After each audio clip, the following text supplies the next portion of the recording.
দৰে এগৰাকী ব্যক্তি দেহাপৰায়ণ হ'ল কি ক'ব এই ক্ষেত্ৰত কেনে অৱদান আছিল তেখেতৰ অতি দুখৰ খবৰ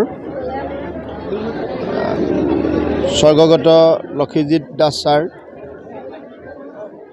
অসম জাতীয় বিদ্যালয় শিক্ষা সংসদৰ বিশ্বনাথ চাৰিআলি জিলা জাতীয় বিদ্যালয় জিলা সমন্বয়ৰক্ষী সমিতিৰ সভাপতি আছিল। প্ৰথমে তেখেত কাৰ্যকৰী সভাপতি আছিল, বৰ্তমান তেখেত সভাপতি। আমি সম্পাদক কমল ফুকন, এয়া ৰূপজ্যোতি বৰদলৈ বাইদেউ, এয়া শইকীয়া ছাৰ।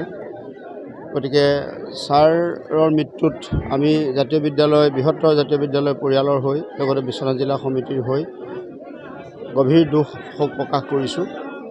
স্বৰূপতে আমি এগৰাকী জাতীয় বীৰক হেৰুৱালোঁ, যি শিক্ষা আৰু সাহিত্য সমাজ জীৱনত প্ৰকৃতাৰ্থত এজন সঁচা অসমীয়া আৰু জাতীয় জীৱনৰ কাৰণে শিক্ষাৰ মাধ্যমেৰে তেখেতে শিক্ষা সাহিত্য সংস্কৃতি সকলো দিশতে প্ৰচাৰ প্ৰসাৰ কৰিবৰ কাৰণে মানুহ গঢ়িবৰ কাৰণে 1995 চনতে এই বিদ্যালয়ভাগ বুঢ়ীগাং স্থিত শ্ৰীমন্ত শংকৰগুৰু জাতীয় বিদ্যালয়খন বিশ্বনাথ চাৰিআলিত প্ৰতিষ্ঠা কৰি শিক্ষাৰ্থীসকলক প্ৰকৃত মানুহ কৰাবৰ কাৰণে যত্নপৰ হৈ আহিছিল, লগতে তেখেতৰ সহধৰ্মিনী শ্ৰদ্ধেয়া বাইদেউ আৰু শিক্ষাগুৰুসকলে।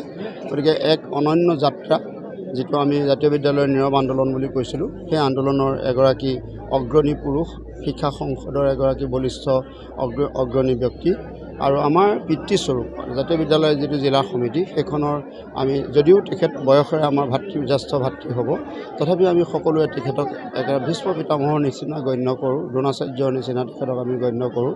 আমি এজন বীৰ পুৰুষক হেৰুৱালোঁ, আমি শোকত ভাগি পৰিছোঁ।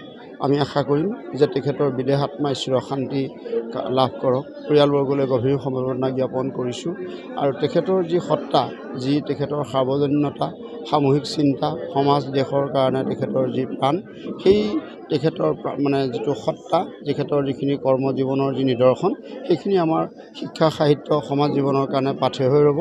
তেখেতৰ প্ৰতি আমি গভীৰ শ্ৰদ্ধাঞ্জলি জ্ঞাপন কৰি আমি সেই দিশে আমিও আগবাঢ়ি যাম, সেই কথাকে আমি এই মুহূৰ্তত শোক সন্তপ্ত পৰিয়ালবৰ্গলৈ সমবেদনা জনাই জিলাৰ হৈ আৰু প্ৰতিগৰাকী অসমীয়াৰ হৈ তথা প্ৰতিজন শোভানুধায়ী সমাজখনৰ এগৰাকী ব্যক্তি হিচাপে